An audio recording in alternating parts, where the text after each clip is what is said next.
There we go. Who am I? Anyway, let's see. Walter and I wrote the first Lakewood history book a gazillion years ago, and then we did the second Legendary Locals of Lakewood half a gazillion years ago. And then most recently, McNeil Island, that I did with another author. And now Walter and I are working on the Fort Steilacoom book. I'm also one of the last founding member of the founding three of the Lakewood Historical Society. I'm also the past vice president of my Sons of Norway. I'm the treasurer of the historic Tacoma, which tries to preserve our local place. The junior past worthy president of my Eagles Lodge. I am the trustee, financial secretary, and treasurer of Commencement Lodge number 7, which is the back image here down in Tacoma. I'm also the state grand chancellor of the Knights of Pythias. Also a fraternal lodger by trade, including Muscovites and things like that. You can hear a couple of my podcasts where I'm a guest speaker at the Grid City Podcast. And if you want to read more about local history, go to southsoundtalk.com/history. And I write there a couple of times a month, whatever. Now, I will explain that I am no expert in any of this. I do a little bit more reading than the average bear, as well as write and present on these topics through Steve's Local History or Steve's Drunk History, where I do it in bars and things like that. I do have a list of sources for other reading at the end of the presentation if you're interested in learning more about local history. I also want to acknowledge the Puyallup people on whose land we currently reside, and it is with this story that the area's discovery has to begin. Now, the Lushootseed language was almost eradicated by the Indian school system during the last century, but is now making a comeback, thanks in part by the Puyallup tribe preserving the language with lessons that you can find on YouTube. So I want to play this a little bit for you. It's actually kind of cool. Our homelands.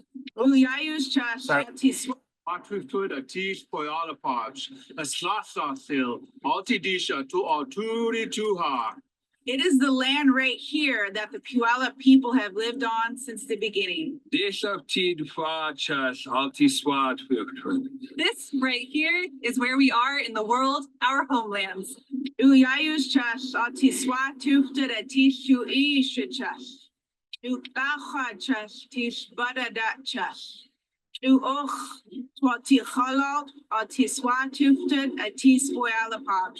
work on our ancestral lands. We raise our children who go to school on the land of the Puyallup people.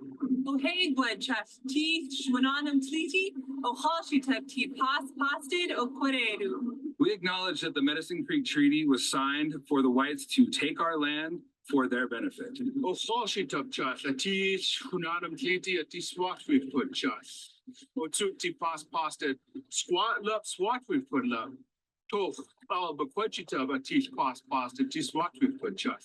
Land was assigned to our people. The Caucasians said, "This is your land," and they took that land from us too.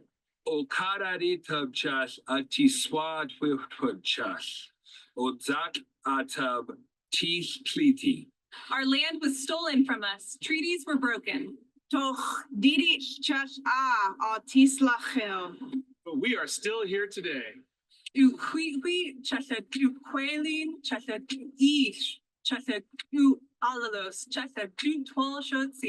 Our people foraged for food and materials. We pick berries. We canoe. We practice our traditional ways, and we speak Twelshutsi. Just as our ancestors did. We are finished.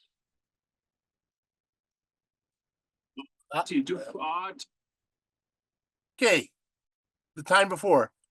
The earth cooled. The dinosaurs came and went as the years turned into millennia, as eras, then epochs, and the continent of Pangaea shifted apart to become the 7 blocks of rock we know today. Water levels rose and fell as ice ages came and went.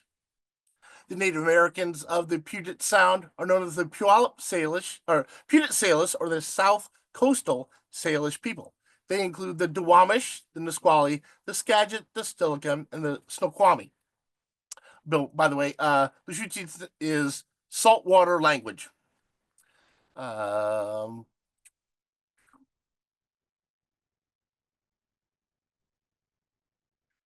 Now, from archaeological sites, scientists know that Native Americans have lived around what is now Puget Sound for at least 16,000 to 18,000 years, arriving after the Ice Age. But some evidence suggests that the native peoples were here before the Ice Age even started. What is interesting is that the more they study that issue, the further back the timeline goes. Of course, Native Americans would say, rightly so, that they've always been here, which is incredibly valid. The Puget Sound region formed by a collision and attachment of many microcontinents to what is now the North American plate between 50 million and 10 million years ago. Then about 15 to 19,000 years ago, the Vashon glaciation, the Puget Sound region was created by an ice sheet that quickly melted and created the waterway we know today. That means that the Native Americans on the Salish Sea were here before the water was here. Before outsiders arrived around these waters, the Native Americans of the Northwest coast were among the few hunter and gathering societies in the world at that time that produced wealth beyond what they need for subsistence. That led to a building of trading systems that spanned the coast of what is now Western Canada and the United States. I should point out that it is a bit Euro-American centric to talk about discovery of this area when there were people already here, when no one talks about Europe being discovered by explorers from the Fertile Crescent or North Africa 200,000 years ago. I will point out that there is also another theory. Most people know about the Bering Strait, walked across the bridge. That there is a theory that involved another ice bridge from Europe to North America. One of the evidence of this is that they have a nuclear genome, DNA genome, of a Siberian boy who died 24,000 years ago, which is the oldest complete genome of a modern human sequence so far. His DNA shows ties to today's modern Native American DNA. Yet he apparently descends not from East Asia, but from people who lived in Europe and West Asia. Do with that what you will. But anyway, the Pacific Northwest peoples lived interconnected with each other, but isolated from the rest of the world for generations. That began to change about 1,500 years ago, when the first overwaters set foot on local waters. Yes, it was that long ago, according to some people, but let me explain.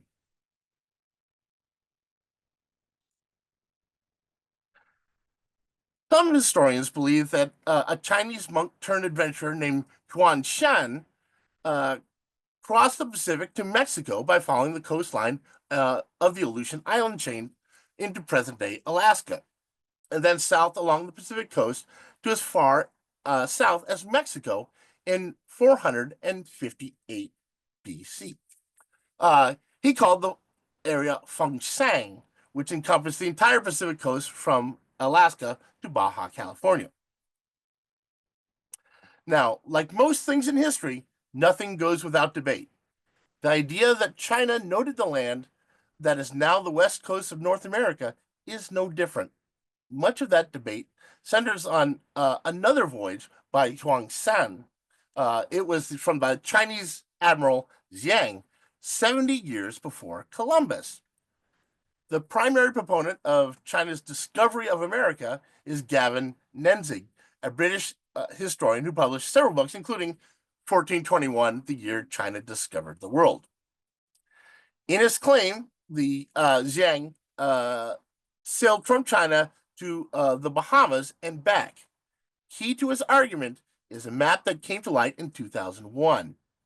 The argument goes on to say that the map dates back to 1760, but says that it was a copy of an original map from 1418.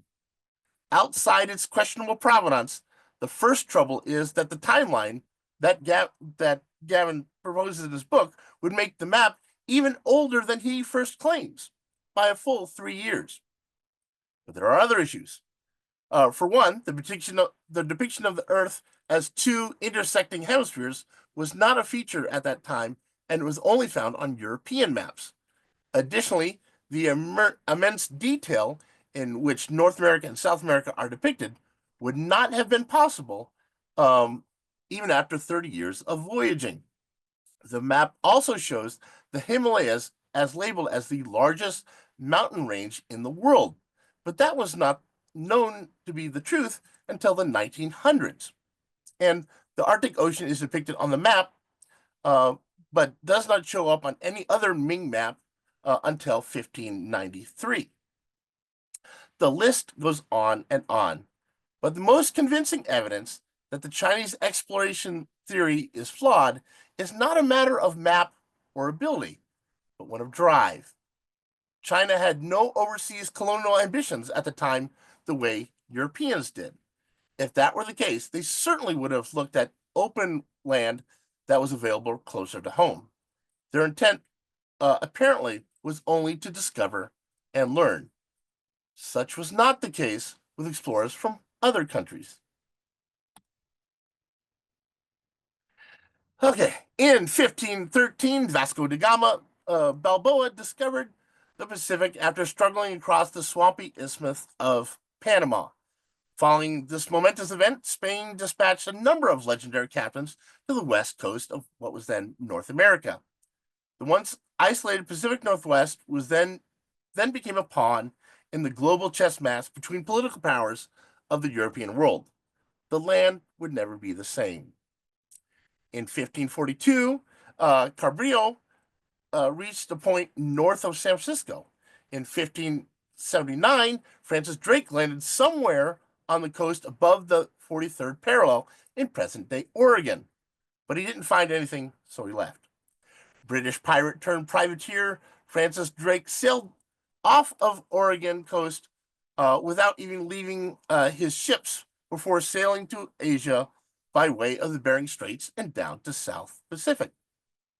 He continued his voyage after forwarding his journals and some correspondence home via a British ship that he met in Bontey Bay.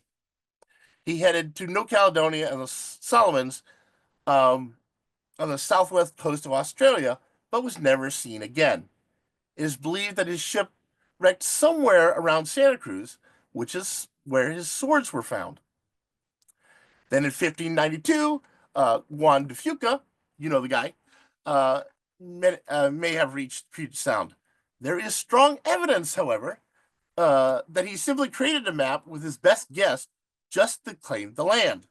The Strait of Juan de Fuca between the United States and Canada was named for him by British Captain Charles Barkley, not the NBA player, because it was about the same latitude that Juan de Fuca said was the location of the Strait of Anian, which is now known as the Bering Straits.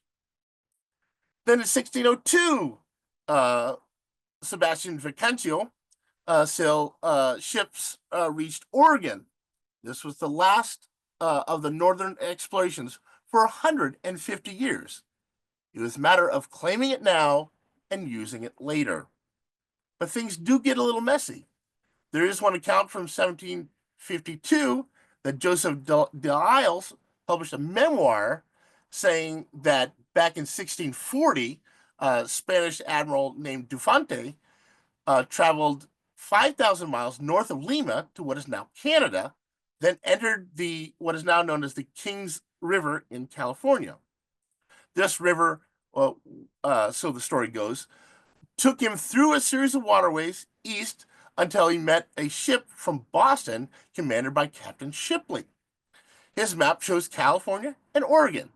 The trouble with that map includes that the Strait of Juan de Fuca was connected to the San Francisco Bay and then headed east to a large lake, what is now Nevada. As you know, there is no Great Lake in Nevada. Las Vegas does not have lakefront property. But I will point out that 400 miles away is the Great Lake in Utah. So do with that what you will. This most certainly fictional case of a voyager no one has ever heard of ever existed. The early 1740s brought another flag to the party. There was Vitus Bering opening and then claiming the Pacific Northwest for Imperial Russia, followed by English captains Cook and George, who charted the area's bays and inlets. Some of their names remain today. Often overlooked on that roster of outside nations that discovered the area is France, which had Toulouse planted his flag in the region in 1786. France was apparently a country that people cared about in those days, but certainly that is not the case today, so I won't mention it further.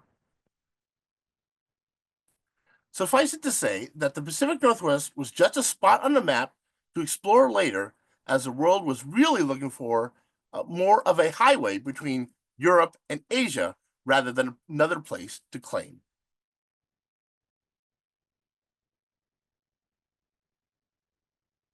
Now, the exploration of both sides of the continent, but in this case, it's the Pacific Northwest, was really about looking for the fabled Northwest Passage, a sea route from Europe on the Atlantic Ocean to the Asian markets in the Pacific, rather than sailing south and around Africa. The quest for the passage was one of the world's severest maritime challenges. It dates back to the 1500s, when Western explorers attempted to establish commercial sea routes, which is why Columbus bumped into that rock that we call North America. It was to replace the land route that lasted for about 1,500 years between China after the Ottoman Turks closed off the land route from the east. Now, such an accomplishment would be realized an objective that would have eluded mankind since King Henry VII of England sent John Cabot in search of a northwest route to East Asia in 1497. After that, the Portuguese navigator Vasco da Gama sailed south around Africa and reached India in 1498. Then Portuguese explorer Ferdinand Magellan sailed southward around South America to present-day Indonesia in 1521. Then Dutch explorer then sought a comparable route going northeast around Russia. It was the Northwest Passage, however, that captured the imagination of the world's biggest people at the time. Everyone sailing around the world at that time was looking for this famed passage. I'm not going to list them all. It takes a lot of time. I've got a limited amount of time to do. I will point out, just to give you a sense on how young of a history the search for the Northwest Passage is, that the Northwest Passage was not finally conquered by sea until 1906, when a Norwegian explorer, Ronald Amundsen, successfully navigated the middle section of the passage and emerged in the Beaufort Sea. Amundsen and his crew sailed in 1903, so it took almost 2.5 years to get there. The first single-season transit around the Arctic Circle was in 1944 by Royal Canadian Mounted Police officer.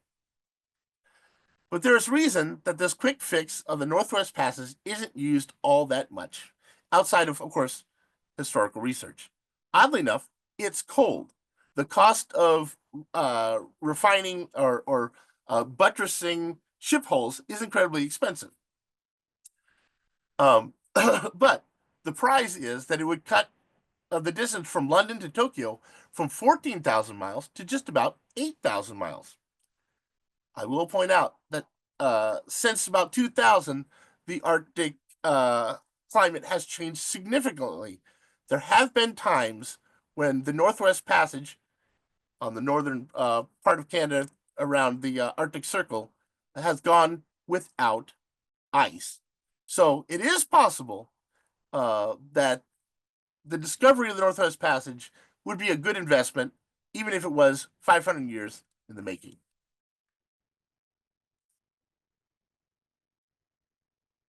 While every royal in Europe wanted the resources of the Pacific Northwest, no one actually wanted to settle it.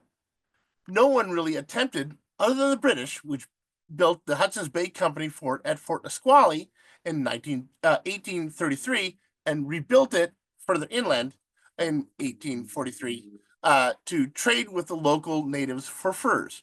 The new player in the game, America, countered that settlement with the founding of Fort Steilacoom in 1849. Fort Nisqually is, of course, now located at Point Defiance after it moved to there during the Works in Progress administration's effort to get people jobs during the Great Depression.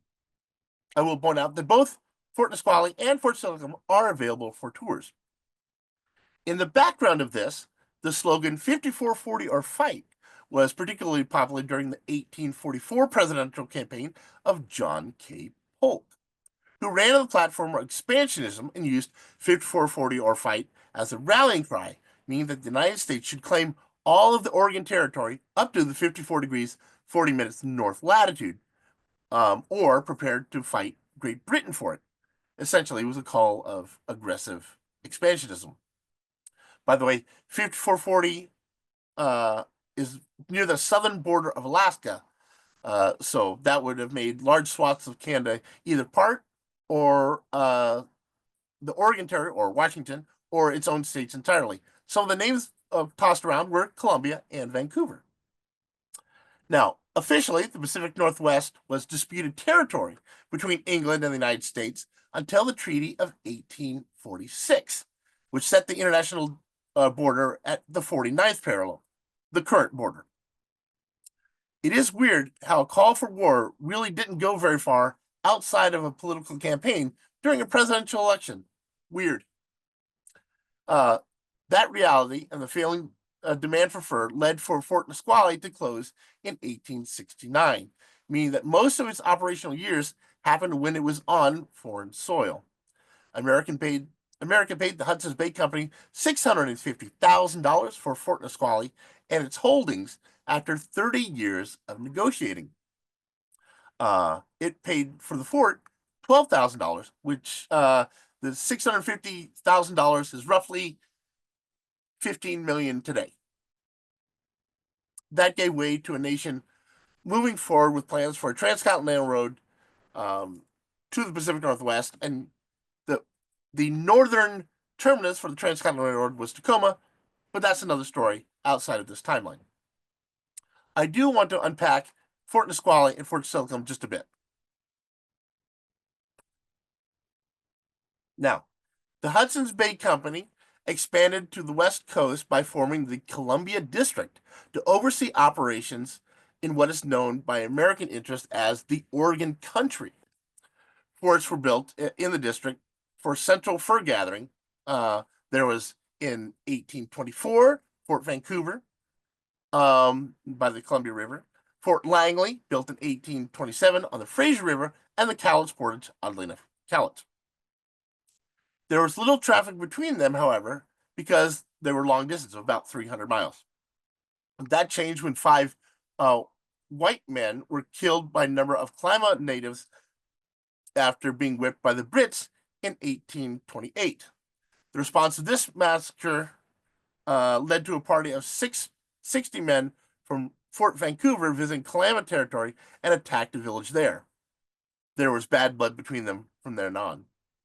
Now, that created the fort of now Fort Nisqually, first chosen in 1832 as an excellent ship anchorage and convenient overland trip. First one by, again, Sequology Creek, and then now off Center Drive in DuPont, if you know where that is. There's nothing really there anymore. Excuse me. Fort Nisqually was operated and served by Scotsmen, with the rest of the post either Native Americans, Hawaiians, South Pacific Islanders, French Canadians, West Indians, Englishmen, and then later, of course, a handful of Americans. Fort Nisqually grew from an obscure trading post to a major international trading installation, despite not being a true military post.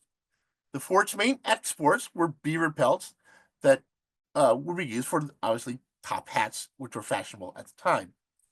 Over time, Fort Nisqually functioned as a trading post where about 5,000 beaver pelts 3,000 muskrats, 2,000 raccoons, and 1,500 river otters were finally collected. Founded in 1840, the Pacific Puget Sound Agriculture Company was formed as a subsidiary of the Hudson's Bay Company to help with contractual obligations with the Russian American Company. The idea, Russian American Company operated and allowed to get all of the pelts in present-day Alaska, British Columbia, and the Puget Sound Agriculture Company, Hudson's Bay Company, got everything below that. I don't have time for that. Excuse me. I will point out that Fort Nisqually started to export livestock and crops of local consumption for export principally to Russia, the Kingdom of Hawaii, and California. The herds of cattle, originally from Mexico, numbered 2,000 in 1845 and supplied many of Hudson's Bay companies around the region. Sheep herds maintained an aristocrat of wool breeds. I don't know anything about wool breeds, but they're the Chevrots, the Lancasters, and the South Down breeds. That at its peak had almost 6,000 in 1845, and then doubled by 1849. Now, early American settlers around the Puget Sound began arriving in numbers during the 1850s to claim land authorized by the Donation Land Claims Act. This group depended on Fort Nisqually for provisions and supplies, unable to make do on their own. I will point out that there was some scuffle between Fort Nisqually and American squatters on their land. There was 2 cases in 1842, and then 50 incidences of squatters 2 years later.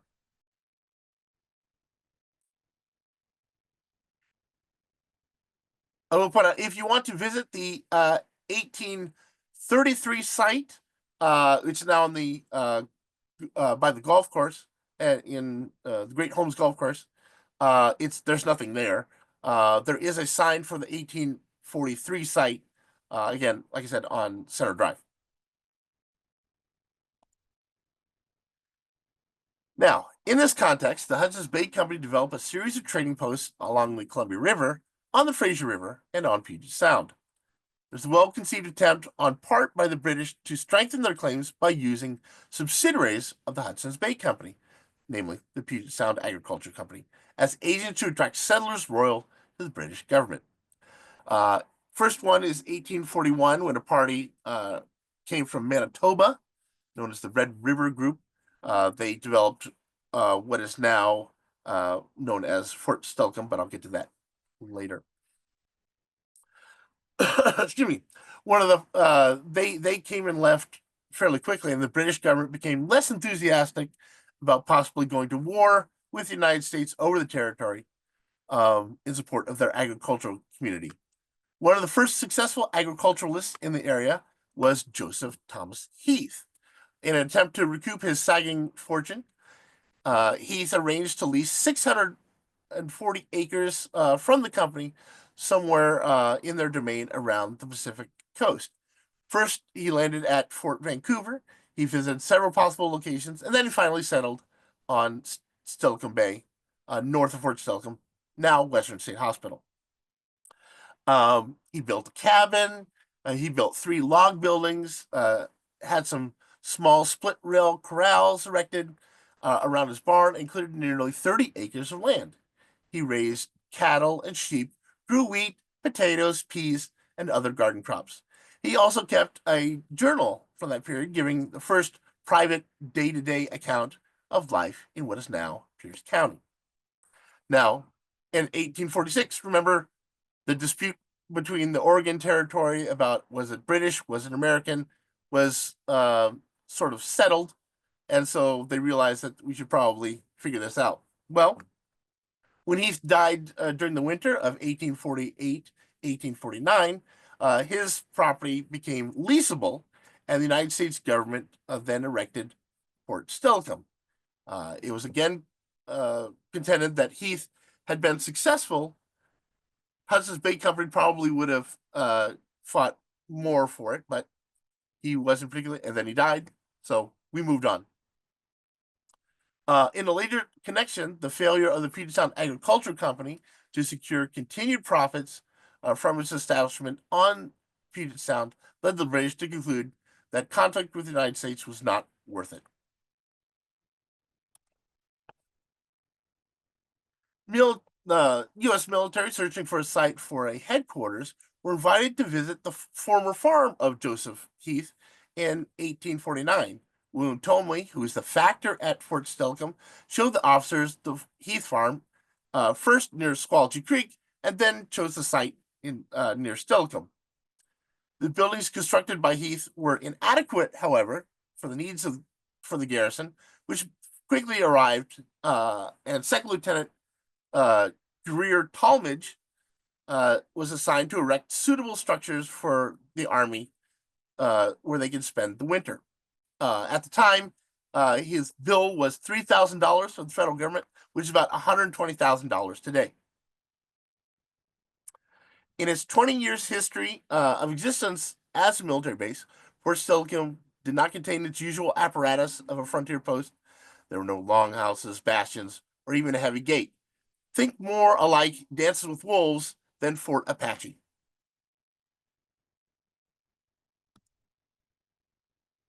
See, the region was starting to get a rather large flood of American settlers coming to the area.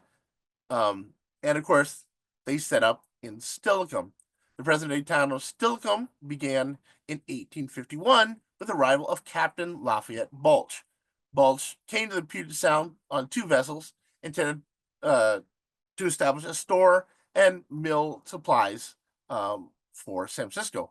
Oddly enough, he first picked Olympia, but some landowners down there didn't want to sell him property because his store and mill would be in competition with one of a friend of his, Michael Simons. Undaunted, he ended up picking up what is now Steilacoom. Others soon joined Balch. The business district developed along Commercial Street. In August 1851, Balch attended a convention on Cowlitz Landing to agitate for a territorial separation north of the Columbia River. John B. Chapman, the first lawyer admitted to the bar in Northern Oregon, penned his plea to Congress. He then set up, set up a state next to his. Balch would be Fort Steilacoom, Chapman's would be Steilacoom City.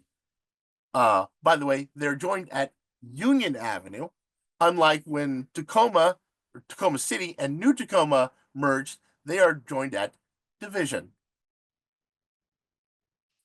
It became the first incorporated town north of the Columbia River, and then the site of the new territorial's first political scandal, which I'll talk about in a minute. I should point out that it was during this time that the then Secretary of War, Jefferson Davis, would become the president, who would then become the president of the Confederate States of America, officially notified a Lieutenant Ulysses Grant that he had been promoted to captain and reassigned to Fort Humboldt.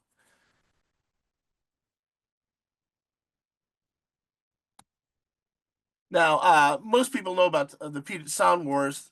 Isaac Stevens set up the treaties, we'll call them that, that was a bit foreign to Native Americans just in concept, and set them up with poor land to begin with, which built up tensions. I won't go through the who's and what's of that, but it is sort of interesting that Governor Stevens was then, after the war was over, Governor Stevens and the Territorial Supreme Court got into fisticuffs over Chief Leschi. Stevens wanted to hang Chief Leschi for as an example, because someone had to be the instigator of the Puget Sound Wars. It couldn't have been Stevens. So that's a whole thing. And I want to credit Fort Steilacoom for playing a bit part in that. They said, if you're going to hang this guy, you can't do it on Fort land. So I think that because oddly enough, the commander at Fort Steilacoom, whose soldiers had died during the Puget Sound War, said, no, soldiers die in war. You can't try a combatant for murder during war, especially when you declared it.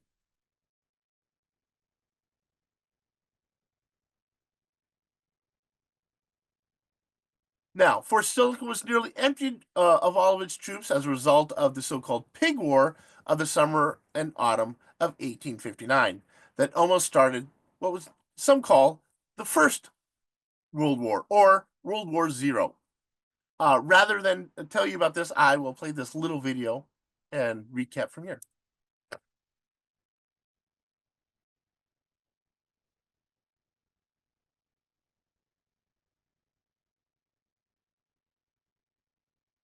In the mid-1800s, vague border treaties between America and Britain led to both nations laying claim to the San Juan Islands, and settlers from both countries coming to the islands to take advantage of rich soil and open range.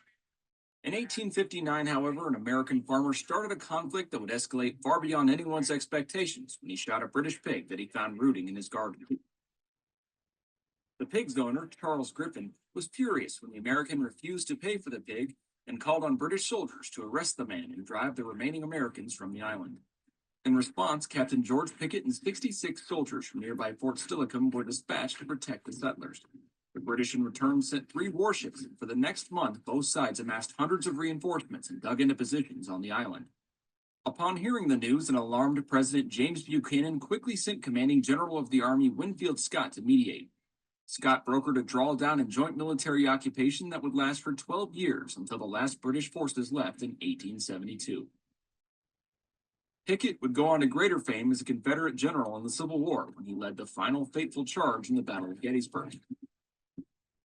Years before that, he fought in this different kind of war, whose only casualty was a pig.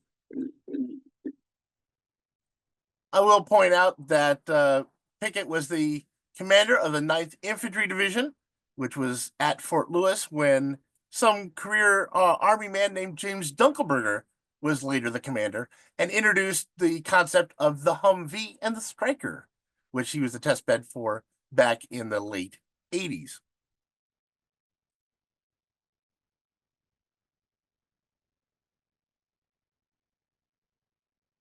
Here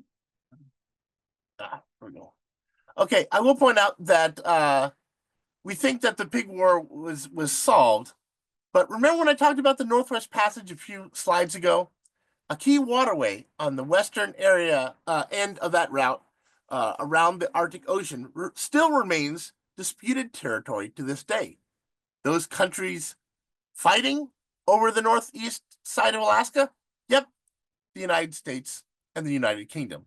So maybe, just maybe, we might get that pig war after all, since both sides opted to put a pin in that issue back when they were primed to fight over a dead pig. If you want to know more about local history, of course, historylink.org is a great resource. Michael Sullivan's Tacoma stories is also good. Google it, you'll find it. Of course, you've got to start with Murray Morgan's Puget Sound and also South Sound. And Tacoma Curiosities is a good read. More local recent history than this presentation covers. But one thing that I like about history these days is there are more and more people learning and loving history the way I always have.